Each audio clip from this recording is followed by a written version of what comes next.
오늘 우리 계신 하나님 말씀 요한계시록 1장 4절에서 7절로 말씀 우리 합독해 보겠습니다. 시작. 요한은 아시아에 있는 7교회에 편지하노니 이제로 계시고 전에도 계시고 장차 오실 이와 그 보좌 앞에 7영과 또 충성된 증인으로 죽은 자들 가운데서 먼저 나시고 땅의 임금들의 머리가 되신 예수 그리스도로 말미암아 은혜와 평강이 너희에게 있기를 원하노라.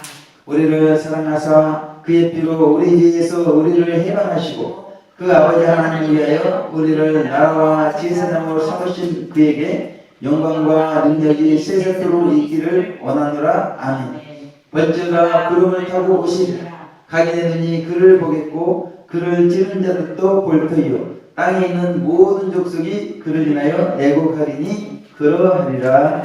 아멘. 할렐루야. 네, 사랑하는 인사입니다. 사랑합니다. 사랑합니다. 네, 사랑합니다. 사랑합니다. 네. 사랑하는 분들과 같이 사랑하는 예수님께 예배를 드리게 되어서 너무나 영광스럽습니다. 그 하나님 말씀을 통해서 큰 은혜를 받게 되었는데 그 받게 된 은혜가 너무 큰데 이것을 노방에서 우리 이웃들에게 전하려고 하니까요. 이 받은 은혜만큼 깨달은 은혜만큼 전달이 되지 못한 것 같아서 못내 아쉬웠습니다. 그리고 이제 신방을 가게 되었는데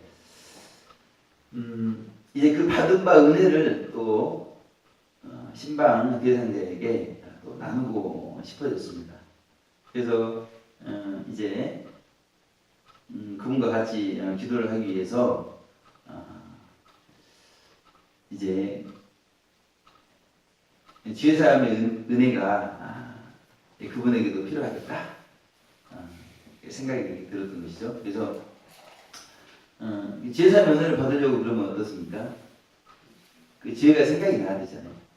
그래야 그 지혜를 또 고백을 하고 지혜에서 돌이키면서 지혜사함의 은혜를 받게 되기 때문에 제가 우리 그 김종선 선생님에게 생각나는 지혜가 있느냐 이렇게 여쭤봤습니다. 그랬더니 그 선생님께서 지혜가 생각나지 않는다는 거예요. 제가 딱 벌써 보더라도 이게 아주 이게 태만도 지혜거든요. 그 방에서 이렇게 늘 그냥 아무도 하지 않고 있고 그러잖아요. 뭐 지혜를 생각나게 하려고 그러면 한두 가지가 아니겠죠. 당장에 하라고. 그런데 지혜가 생각나지 않는다는 것입니다.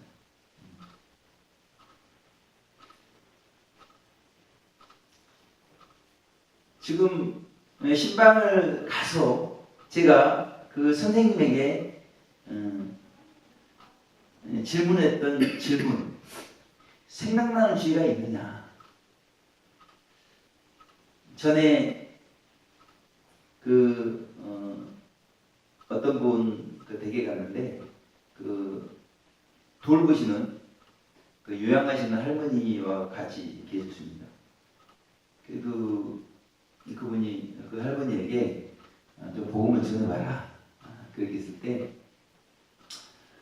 제가 그 할머니에게 일평생 사셨는데 말 못할 남이 말 못할 그런 속에 감추었던 그런 내용이 있지 않느냐 그렇게 말씀드렸을 때 그것을 저에게 이렇게 이야기하시면서 펑펑 우시더라고요. 그 며칠 있는 해결해야 돼. 그 무거운 것 그것을 우리는 일생 짊어지고 살아가고 있더라는 것이죠. 그래서 우리 이웃들에게 있어서 가장 중요한 질문은 생각나는 죄가 있느냐. 이 죄를 생각나게 해주는 질문, 이 질문이 아주 좋은 질문이라는 것이죠. 그렇다면 우리는 이웃들에게 어떤 질문을 하면서 살아가고 있는가? 도무지 죄가 있음에도 죄가 생각나지 않는 이웃들 위해서 우리가 외쳐야 될 기도 샤우팅은 무엇인가? 오늘 본문 말씀 중심으로 은혜와 평강 샤우팅 이라는 제목으로 하나님 말씀 살펴보겠습니다. 우리 4절 말씀 합독해 보겠습니다. 시작. 요한은 아시아에 있는 7교회에 편지하노니 이제도 계시고 전에도 계시고 장차 오실 이와 보좌 앞에 7영과 이 요한계시록의 말씀은 이 장문의 편지와 같은 것입니다. 그래서 지금 이 본문은 편지의 서론 부분에 해당이 된다고 볼 수가 있겠죠. 그래서 지금 사랑의 사도 요한이 patmos의 유배 중에 하나님으로부터 받은 계시, 지금 이 계시를 소아시아 그 당시 7 교회를 표본으로 해서 교회 시대 모든 교회와 성도들에게 지금 성부와 성자와 7 천사장의 이름으로 문안하노 기원하고 있는 내용이 오늘 본문의 전체 내용이라는 것입니다. 그래서 먼저 문안을 하는데 놀라운 것은 성부와 성자와 성령의 이름으로 문안하는 것이 아니라 성부와 성자와 7 천사장의 이름으로 문안을 하고 있다는 것입니다. 이 보호자 앞에 7영, 이것은 7 천사장을 의미하는데 왜 7 천사장의 이름으로 문안할 것일까? 이것이 우리가 궁금하지 않을 수가 없다는 것이죠. 제가 축도할 때도 어떻게 합니까? 하나님의 사랑과 예수 그리스도의 은혜와 성령님의 교통하심이 우리 모두에게 있기를 원합니다. 이렇게 축도를 하지 않습니까? 그러니까 성부와 성자와 성령으로 축도를 하고, 우리가 믿는 하나님은 성부와 성자와 성령 삼위일체 하나님이시라는 거죠. 그래서 성부와 성자와 성령으로 문안하는 것은 우리가 이해가 쉽게 되는데, 왜 지금 그렇지 않아도 주님 오실 때가 임박함에도 불구하고 지금도 이 구원과 성화에 대한 교리조차도 정돈이 안 돼 있는 이 시대에, 그래서 그거 가지고 서로 변론하고 있는 이 시대, 이 마지막 66권의 말씀, 이 요한계시록의 말씀을 이 사도 요한이 기록하면서 또 이렇게 의아스러운 그런 말씀을 이렇게 하고 계신가? 왜 7 천사장의 이름으로 문안하고 있는 것인가? 먼저 개인적인 견해를 말씀드리면, 우리는 성경을 성경대로 순수하게 해석하는 것이 좋겠다. 지금 여기 보좌 앞에 7명, 7명은 분명히 우리 요한계시록 말씀을 통해 볼 때 7 천사장입니다. 대부분의 성경 해석학자들은 7을 완전수로 그래서 7을 상징수로 생각하면서 완전한 영이기 때문에 성령이다. 그리고 성부, 성자, 성령 삼일체 하나님이기 때문에 성령으로 해석하지만, 요한계시록은 보좌 앞에 7영을 성령으로 말하고 있지 않다는 것이죠. 7 천사장으로 말하고 있다는 것입니다. 오늘 본문에도 분명히 7영이 성령님이면 보좌 위에 앉아 계셔야지 왜 앞에 앉아 있느냐는 거죠. 그렇죠? 성령님이 하나님이신데 하나님은 보좌 위에 앉아 계셔야 되는 분이 왜 보좌 앞에 이렇게 있다고 표현하고 있냐는 거죠. 그 성령님은 7이니 8이니 9이니 이렇게 수로 나눌 수 있는 분이 아닙니다. 근데 왜 오늘 보면 7명 이렇게 말씀하고 있거든요. 그 분명히 요한계시록 3장 1절에는 예수님을 7별과 7영을 붙잡고 다스리시는 예수님으로 우리 가운데 말씀해 주고 있거든요.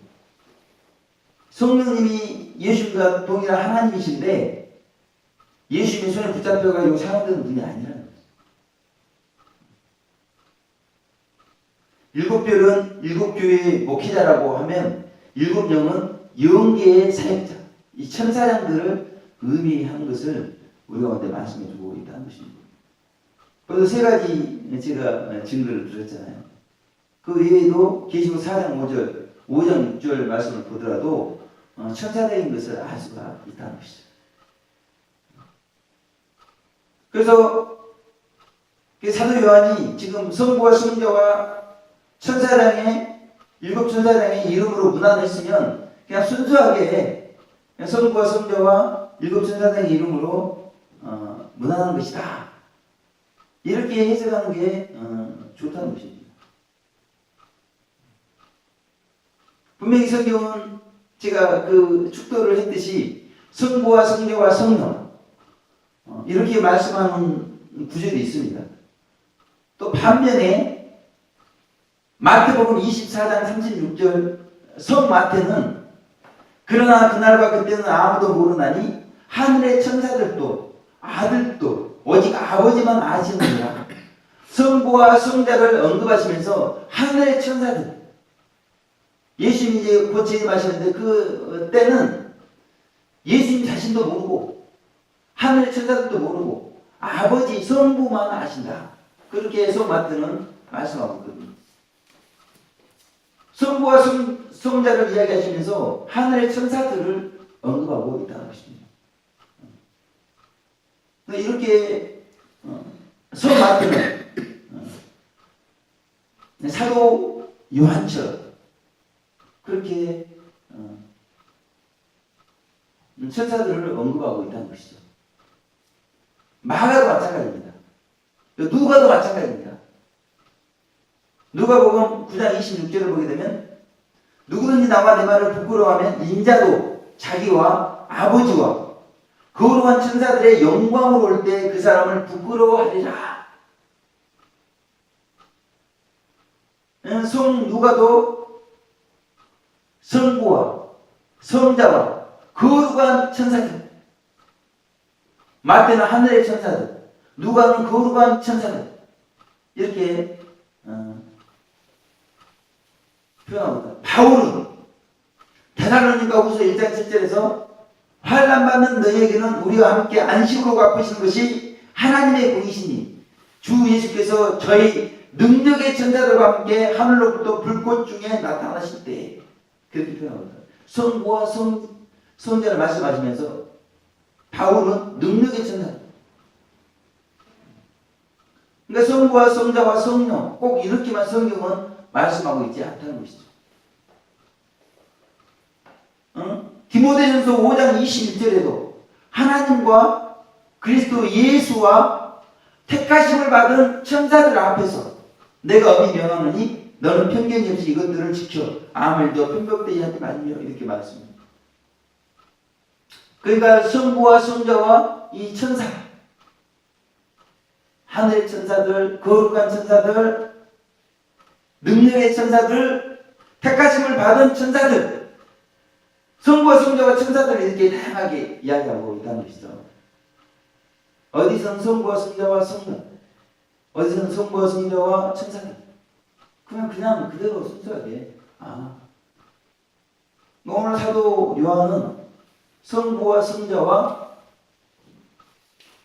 천사들의 대표, 천사장들, 7 천사장의 이름으로 오늘 이 시대를 살아가는 교회와 성도들에게 문안하고 기도하고 있다는 것입니다. 58대 신명부흥 대사경의 기간에 제가 두 분의 목사님을 섬겼는데 그래서 그 사경의 자료도 복사해 주고 아무튼 두 분이 또 은혜 받을 수 있도록 이게 도와드렸습니다. 그랬더니 이제 아주 아들 같기도 하고 이제 또 도움도 주고 하니까요. 이제 편안해졌습니다. 그래서 두 분 목사님께서 이제 자신의 견해를 솔직하게 저에게 말씀하신 것입니다. 사실은 어떤 전도사님과 두 분 목사님 한 분이 어떤 침례교 목사님 오셨는데 이제 그 침례교 목사님이 궁금해하는 거를 잘 대답하지 못해주는 그런 상황이 발생했습니다. 특별히 이 침례교 목사님은 낙원에 대해서 대부분 사람들이 대기소로 이렇게 생각하는데 성경은 낙원이 천국이고 천국이 낙원이다. 그거에 대해서 우리는 밝은 외침 능력학교 통해서 수없이 증거하고 그렇기 때문에 바로 에베소교회 사제에게 보낸 편지를 통해서 하나님의 낙원에 있는 생명나무의 과실을 주워 먹게 하시라. 이 기자가 되면. 근데 그 하나님 낙원에 있는 생명나무의 과실을 보니까 요한계시록 21장, 22장, 특별히 22장 1절에서 3절을 보게 되면 그 생명나무 과실이 새 예루살렘 성에 있다는 것이죠. 천국에 있다는 것이죠. 그러니까 낙원이 천국이라는 것이죠. 성경은 그렇게 표현하고 있어요. 그러니까 그걸 바로 이렇게 이야기하니까 이해하겠다고 이렇게. 성경을 통해서 이렇게 정확히 이해를 이렇게. 그러니까 이제 아무튼 이제 그런 기회를 통해서 이제 저에 대해서 관심을 갖게 되셨습니다. 자, 이제 그러면서 이제 이제 두 분 중에 한 분 목사님께서 자신의 견해를 솔직하게 이야기하시는 거예요. 그러니까 지금 대부분의 교회들은 예수를 믿자마자 생명이 들어왔다는 것입니다. 그걸 좀 여기 교단에서도 좀 받아들이면 많은 사람들을 포용할 수 있지 않겠느냐. 그런 말씀을 안타까운 마음으로 그런 말씀을 하시는 거예요. 그런데 저희는 이제 모형적 진리나 성경 전체를 통해서 믿자마자 성령이 들어오는 게 아니거든요. 우리 마음에 성령님이 들어오셨고 그 성령님이 이제 양심과 주성과 의지, 감정을 점령해 가지면서 마침내 죄성이 뿌리 뽑히고 하나님의 성령이 들어온 것이다. 좁은 문으로 들어가라. 좁은 문, 좁은 길 후에 생명의 문에 들어가게 되어 있는 것입니다. 분명히 부자 청년과 유아에서도 예수님은 어떻게 말씀했어요? 계명을 지켰느냐? 예, 지켰습니다. 그러면 소유를 팔아서 언제든지 우리한테 소유를 팔아서 나를 따르라. 그런 부어가 내게 있으리라. 그 생명은 말씀을 이야기하고 생명을 이야기하고 있거든요. 근데 대부분 성경 해석자들은 말씀을 생명으로 이렇게 10분의 시를 생명으로 이렇게 해석을 해버립니다. 그러나 그것은 아니라는 거죠. 말씀은 말씀이고 생명은 생명이라는 것입니다. 그러니까 생명에 대한 경험이 없기 때문에 말씀을 생명으로 하면서 이 성경 전체가 굉장히 혼탁하게 해석이 되어지고 있다는 것입니다. 그러나 중요한 건 뭐예요? 우리가 변화가 되는 것이 중요하다는 것이죠. 지금 이것이 맞냐 저것이 맞냐 고집스럽게 상대방을 설득하려고 자꾸 변론을 할 것이 아니라 우리가 하나님 말씀을 통해서 변화되어져 가고 생명에 대한 체험, 죄성이 뿌리 뽑히고 하나님의 생명수가 우리 입안으로부터 우리 영속에 공급되어지는 실제적인 체험. 그런 것들이 그래서 원수가 나타났을 때 마음의 죄업이 나타나지 않고 오히려 사랑이 나타나고 그런 체험적인 것이 중요하다는 것이죠. 실제적인 것이 중요하다는 것이죠. 지금 뭐 지식적으로 아직적으로 상대방을 이렇게 설득하려고 이렇게 하는 그것보다도 결국 제가 옆에 이제 다른 분이 이제 목사님 말도 듣고 제 말도 이렇게 들으면서 뭐 그 이야기가 그 이야기라는 것이죠. 결론은 똑같다는 거예요. 결론은 익은 열매가 돼야 된다는 것입니다. 우리 죄성이 뿌리 뽑히고 하나님의 생명이 우리 안에 들어와야 된다는 거예요. 근데 그 목사님은 우리가 믿을 때 들어왔다. 우리는 이제 믿는 것은 우리 성령이 마음에 들어오신 것이고 우리 영성이 들어오셔야 생명이 들어오는 것이다. 결국은 뭐 생명이 들어와야 된다는 거예요. 결국. 그러니까 이제 그런 결론은 이제 그만하고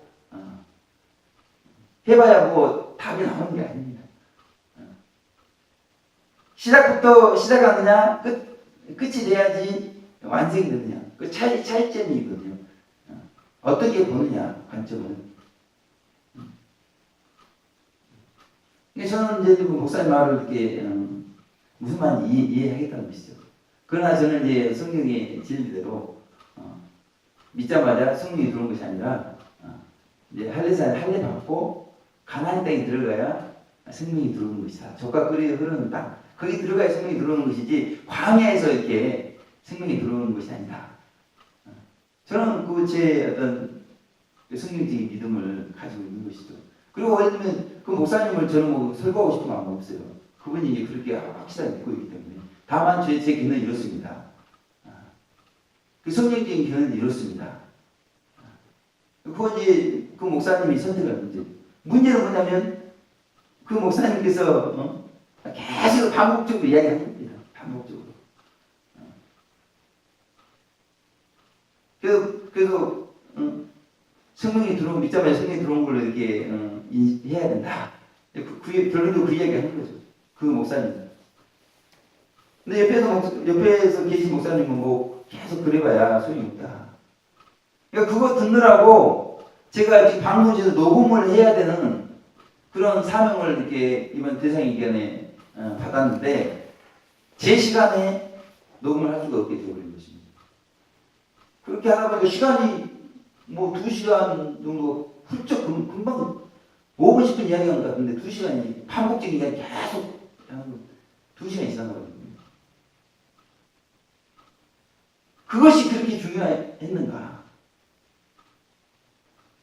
여기 우리는 중요한 것을 놓치고 덜 중요한 문제에 갇혀 살 때가 많이 있다는 것이죠. 그런 우리, 이 말씀만 사는 우리에게 주시는 주님의 메시지가 무엇인가? 오늘 5절 6절 말씀 우리 합독하고 해보겠습니다. 시작. 또 충성된 증인으로 죽은 자들 가운데서 먼저 나시고 땅의 임금들의 머리가 되신 예수 그리스도로 말미암아 은혜와 평강이 너희에게 있기를 원하노라. 우리를 사랑하사 그의 피로 우리 죄에서 우리를 해방하시고 그 아버지 하나님을 위하여 우리를 나라와 제사장으로 삼으신 그에게 영광과 능력이 세력대로 있기를 원하노라. 아멘. 이 5절 말씀, 이 말씀을 통해서 제가 굉장히 큰 은혜를 받았다는 것입니다. 수없이 들었던 말씀이요 증거했던 말씀인데 새벽에 이 말씀을 증거하면서 큰 은혜가 저에게 임했습니다.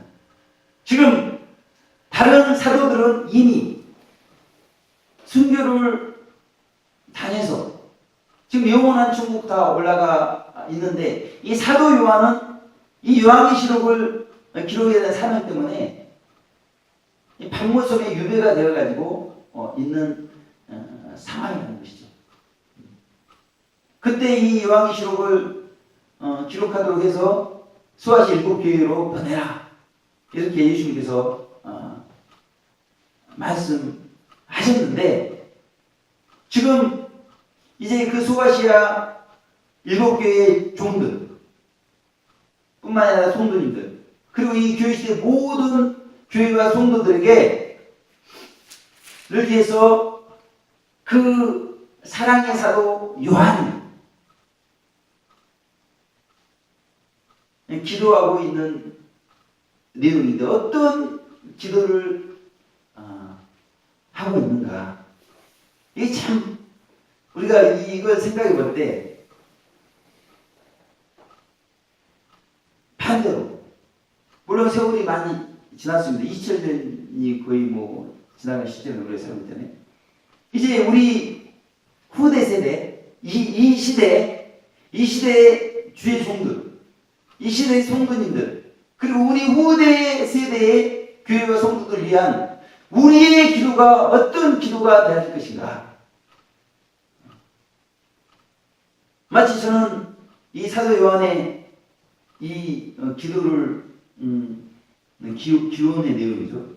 기원의 내용을 들으면서 야 이거는 아주 그 임종 직전에 그 자녀들을 앉혀놓고 이것은 꼭 명심해야 돼. 그 유언 같은 말씀. 그것을 오늘 지금 사도 요한은 하고 있다는 것입니다. 근데 오늘 본문 5절 6절은 크게 두 가지 기도 샤우팅을 말씀하고 있다는 것이죠. 첫째는 은혜와 평강이 너희에게 있기를 원하노라.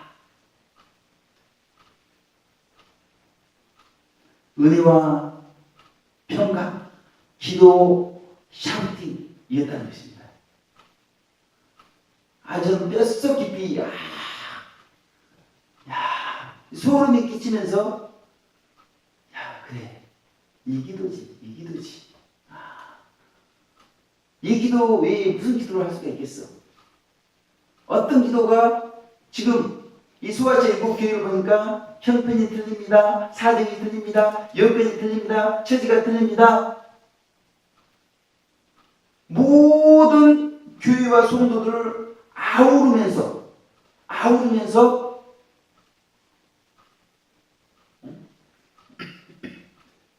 이들에게 있어서 무엇이 중요한가를 일깨워줄 수 있는 기도. 기도는 무엇일까? 은혜와 평강, 기도 샤우팅이다. 은혜와 평강이 너희에게 있기를 원하노라. 환난 중에 있는 분들에게만 이것이 적용이 될까? 그렇지 않죠. 나 어디 이렇게 목회될 이것이 적용이 되겠죠. 모든 성도에게 적용이 되어지는 기도 샤우팅이다. 두 번째는 우리를 나라와 제사장으로 삼으신 그에게 영광과 능력이 세세토록 있기를 원하노라. 첫 번째 기도 샤우팅이 교회와 성도들을 위한 기도 샤우팅이었다면 두 번째 기도 샤우팅은 어떤 것입니까? 예수 그리스도 그분의 영광과 능력이 세세토록 있기를 원하는 그런 영광과 능력 기도 샤우팅이었다는 것입니다.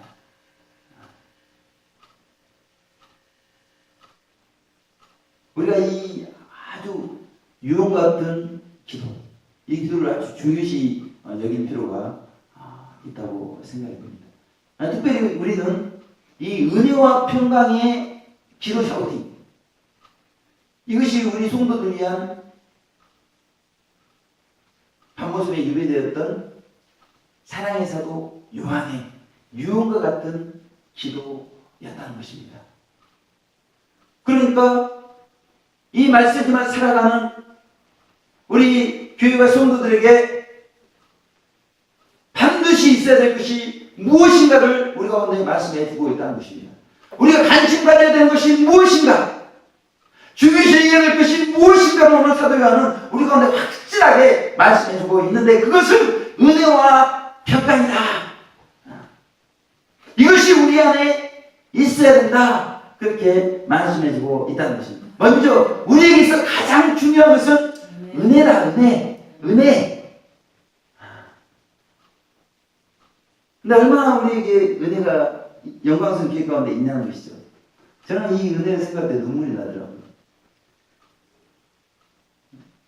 우리 양풍성 성도님은 이 동생이 피곤해 보이니까 일단 밥을 먹이고 일단 누워서 자는 그렇게 동생이 항상 피곤해 보이고 뭐 그런 것 같아요. 목욕해라, 따뜻한 푹 자라, 잘 먹어라. 이 어머니와 같이 이렇게 그것도 은혜다, 사랑이다. 우리 김누리아 전사님, 제가 그 사람 때문에 새벽 2시까지 자고 있습니다. 그랬는데 12시까지 교회 순서를 다 해놓으신 거예요. 야, 놀라운 은혜다. 이 성도님들로부터 이렇게 받게 되는 은혜가 있죠. 그렇죠? 이걸 볼 때, 이 목회자로서 얼마나 막 은혜가 있기를 원하는데, 막 넘치는 것입니다. 은혜가 넘치는 것이. 근데 하나님께서 꿈에, 제가 울산 성목교회 목회할 때 전에 목회했던 전도사님, 그 자제분이 나타나면서 합격했다는 거예요. 합격. 그러니까 그 전도사님이 얼마나 기뻐하든지, 그 사모님이 얼마나 기뻐하든지, 저는 마음에 늘 걸려있을 때 뭐냐면, 그 이유를 말씀 안 해서 모르겠는데, 그 전에 그 전도사님이 저를 그렇게 다른 분 대하듯이 좋게 대하지는 않는 것 같아요. 그 이유는 모르겠어요. 그게 몇 년째 그러는 것 같아요. 이게 아주, 제가 항상 이제, 몇 년째, 저는 그런 경우는 거의 못 봤는데, 그래서 화평케 되길 원하는 제 마음이 있었다는 거예요. 화평케 되길 원하는 거예요. 그런데 꿈에 하나님께서 갑작스럽게 전혀 예상치 못했는데, 그 자제분이 합격한 사실, 두 분이 기뻐하는, 그래서 하나님께서 이제 합평케 하시는구나, 그런 영적인 감이 생겼다는 것이죠. 그래서 또 우연찮은 게 아니라 하나님의 또 뜻에 따라서 화장실에 같이 볼일을 보고, 그래서 뭐 이렇게 그동안 뭐 되어가 있었던 분이 아니니까, 그래도 혹시 그 자제분이 뭐 합격은 없습니까? 그랬더니 합격을 했대. 그걸 보여주시니까 하나님께서. 그러니까 기뻐하시더라고요. 꿈에도 아주 기뻐하는 걸 보여줬거든요. 그런 꿈의 내용을 저에게 하나님께 보여주시거든요. 제가 볼 때는 이제 두 사람의 관계가 화평해. 제 이유는 왜 이렇게 저에 대해서 이렇게 그렇게 좋게 다른 분에게 대하듯이 좋게 안 대하는 이유는 모릅니다. 그런데 그게 몇 년 그랬는데 이제 화평케 되었다. 그런 이제 그것도 하나님께 어떻게 또 꿈을 통해서 은혜를 이렇게 베풀어 주시는. 그런데 오늘 말씀에서 중요하다고 말하고 있는 이 은혜는 그런 것도 은혜입니다. 성도님들로부터 하나님으로부터 받게 되는 그런 것도 은혜입니다. 그런데 오늘 여기서 중요시되는 은혜는 충성된 증인으로 죽은 자들 가운데서 먼저 나시고 땅의 임금들의 머리가 되신 예수 그리스도로 말미암아 준비된 속죄 은총을 통해 천국 백성이 되게 하는 그 은혜라는 것입니다. 누구든지 죄를 고백하면 용서해 주시는 그 은총이 준비되었다는 것입니다. 그 준비된 은총, 그 은총이 언제든지 우리가 죄를 고백하면 용서해 주신다. 그것이 가장 중요한 은혜라고 있습니다. 이 속죄 은총이 준비된 것, 그것도 은혜죠. 그리고 우리가 회개할 수 있는 것, 그것도 은혜입니다. 근데 중요한 게 뭐예요? 우리가 회개하면 우리 마음에 평안을 주시는, 이것이 가장 중요한 은혜다. 그래서 우리를 사랑하사 그의 피로 우리 죄에서 우리를 해방하시고, 이것이 우리에게서 중요한 은혜라는 것입니다. 예수의 피가 우리 죄 문제를 해결해 주신다는 것이죠. 우리 마음에 평안을 준다는 것이죠. 세상이 줄 수 없는, 세상이 알 수 없는 그 평안을 주는 은혜, 죄사함의 은혜, 이것이 교회와 성도들에게 지금도 그때 소아시아 일곱 교회의 주의 성도들뿐만 아니라 지금 마지막 때를 살아가는, 그리고 이후에 뒤월란을 겪어야 되는 그런 성도들에게도 가장 중요한 은혜다. 문제는 수많은 사람들이 이 평강 가운데 이르는 참 평안의 길을 가기 위해 준비된 이 은혜를 알지 못한 채 살아가고 있다는 것입니다. 사람들이 마음에 평안이 없어요. 이 평안은 세상이 줄 수 없고 세상이 알 수 없는 평안이기 때문에요. 겉은 은우가 있지만 그 사람 속은 편안하지 않다는 거예요. 성경은 그렇게 진단하고 있다는 것입니다. 그리고 평안하지도 않는 분이 평강이 있을 수가 없다는 것입니다. 평안하지도 않고 평강도 없는 것이 지금 이 세상이다. 문제는 무엇이겠어요? 이 불신 세상뿐만이 아니라 교회와 성도도 마찬가지라는 것이죠.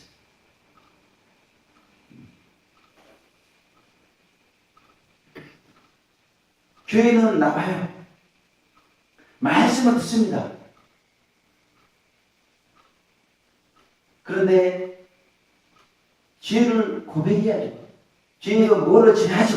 그래야지 평안이 임하는데 그 평안은 임하지 않고 있다는 것입니다.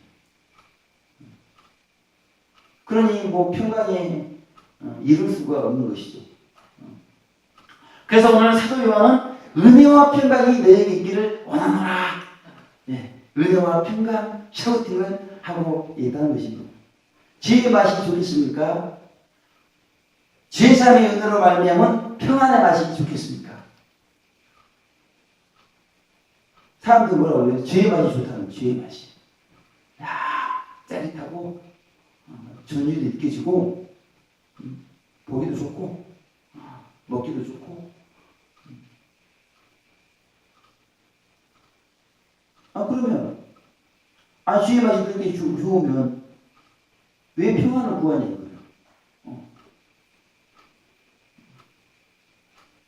거예요. 죄의 맛이 좋으면 왜 평안을 구하고 왜 안절부절 못하고 그렇게 하냐는 거예요. 이 죄의 맛에는 평안이 있다는 것입니다. 이 은혜에는 평안이 있다. 은혜에는 우리가 잘 먹고 잘 살고 이제 그렇게 되었습니다. 주의 종들이 수고했어요. 고생했어요. 나라는 알아주지 않습니다.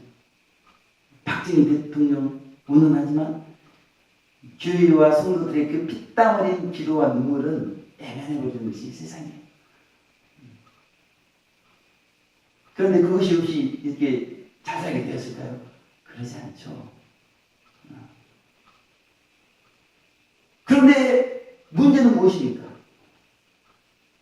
우리가 잘 살게 되었고 좋은 집, 좋은 음식, 그럼 우리가 평안해졌는가? 중증병 환자도 늘어나잖아요. 말세라고 그러잖아요. 지금까지 생각해보지도 못하는 거 저희들이 범람하고 있잖아요.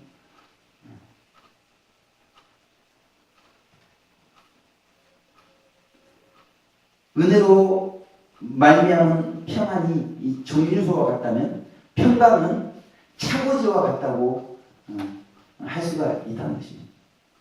그래서 우리는 이런 은혜가 필요한 거죠. 은혜가 있어야 우리 안에 평안이 있는 것입니다. 그렇게 우리가 이 땅에서 죄와 세상 가운데 살지만 평안을 누리다가 마침내 영성의 질성이 뿌리 뽑히고 우리가 평강덩어리가 되는 거예요. 이 세상이 난리와 난리, 소문에 소문이 있어도 우리는 평강한 겁니다. 세상의 문제는 언젠가도 없어요. 우리는 우리 죄에 관심이 있다는 것입니다. 세상이 어떻게 되든지 우리는 그거 중요하지 않아요. 우리에게 죄 사함의 은혜가 있는가? 우리의 마음이 평안한가? 지금 우리의 영이 평강덩어리가 되었는가? 이것이 우리에게 있어서 매우 중요하다, 이렇게 말씀하고 있다는 것입니다. 우리는 죄 사함의 은혜를 받아 천국 백성이 되어야 되죠. 그리고 평강의 제사장이 되어야 됩니다. 평강의 제사장. 샬롬 하잖아요. 샬롬. 샬롬의 하나님, 평강의 하나님이 우리로 온몸과 영혼이 흠도 없고 점도 없는 영광스러운 교회가 되기를 원한다는 것입니다. 오늘 사도 바울도 마찬가지죠. 은혜와 평강. 마치 이 은혜를 종류사하고 표현했습니다. 평강은 목적지와 마찬가지인 거예요. 이 광야 같은 종류소를 지나서 마침내 평강의 나라, 천국. 그런데 누구나 천국은 들어가는 거죠. 그러나 나라로 들어가는 사람이 있고 제사장으로 들어가는 사람이 있다는 것입니다. 급이 틀리다는 것이죠. 왕으로 제사장으로 들어가는 분이 있고 천국 백성으로 들어가는 사람이 있다는 것입니다.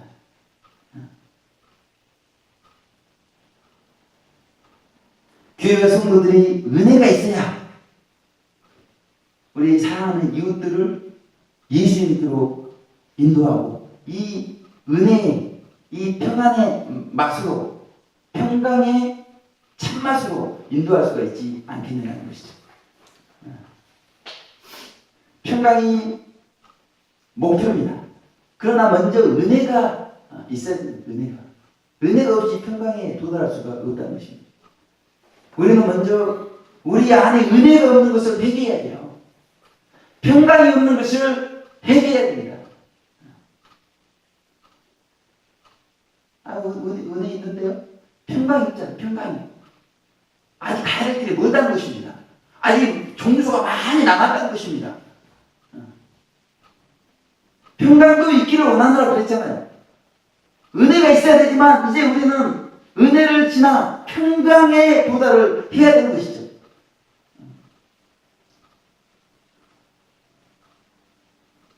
우리가 이렇게 은혜가 있어야, 평강이 있어야 은혜와 평강 샤우팅을 하지 않겠습니까? 그런데 평강 샤우팅은 둘째치고 은혜의 샤우팅도 우리가 못하고 있잖아요. 그건 무엇을 반증하는 것입니까? 우리에게 은혜가 없다. 그래서 은혜와 평강이 너희에게 있기를 원하노라. 우리 마지막 때 교회와 성도들에게도 적용되는 말씀이라는 것이죠. 다른 거 다 잘해도 은혜와 평강의 샤우팅 못하면 아무 소용없다는 것입니다. 다른 것 못해도 은혜의 샤우팅을 하고 있다면 하나님과 이웃을 사랑하는 것이고, 평강의 샤우팅을 하고 있다면 마침내 율법의 완성을 이룬 사람이다. 성경 그렇게 말씀하고 있다는 것입니다. 이와 같이 은혜가 없는 우리에게 회개를 말씀하고 있는데, 더욱 이 회개가 절실히 요청되는 이유가 있는데, 결론 말씀 7절 우리 합독해 보겠습니다. 시작. 벌지어다 구름을 타고 오시니라. 가기는 이미 그를 보겠고 그를 찌른 자들도 버터이요 땅에 있는 모든 족속이 그를 인하여 애곡하리니 그러하리라. 벌지어다 구름을 타고 오시리라. 주님의 때가 가깝기 때문이라는 것입니다. 주님의 때. 이제 2000년에 구원의 주님으로 오신 예수님은 심판의 주님으로 가까이 다가와 있다는 것입니다. 흰구름 타고 강림하시고 흰말 타고 진림하시는 주님의 말바꾸 소리가 들리고 호랭나팔 소리가 귓가에 들려지고 있는 시대에 우리가 살고 있는데, 주님의 재림을 모든 사람이 각인이 본다고 그랬습니다. 그때 애곡하면서 주님의 재림을 우리 아내와 자녀들이 볼 것을 생각해 보십시오. 예수님은 익은 열매를 추수하기 위해서 오시지만 이 지역 세상을 심판하시고 불신자들을 심판하사 지옥에 넣으시기 위해서 오시는 것입니다. 애고하는 이유가 뭐겠습니까? 이제 더 이상 이 세상에서 맛볼 것 더 이상 맛을 볼 수가 없다는 것입니다. 이제 이 세상에서 맛은 끝난 거예요. 이제 평안이 없는 지옥.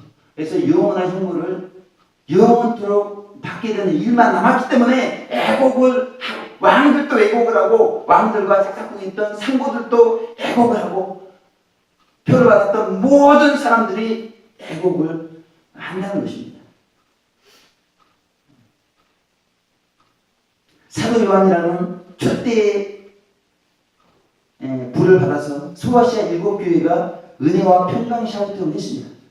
그리고 수많은 교회들이 은혜와 평강의 샤우팅을 했기 때문에 말씀대로 살아가는 우리에게 은혜가 주어졌습니다. 주의 삶의 은혜가 주어졌습니다. 그리고 우리는 평강 가운데 나아가고 있습니다. 이제 우리 차례입니다. 우리가 은혜와 평강의 샤우팅을 해야 된다는 것입니다.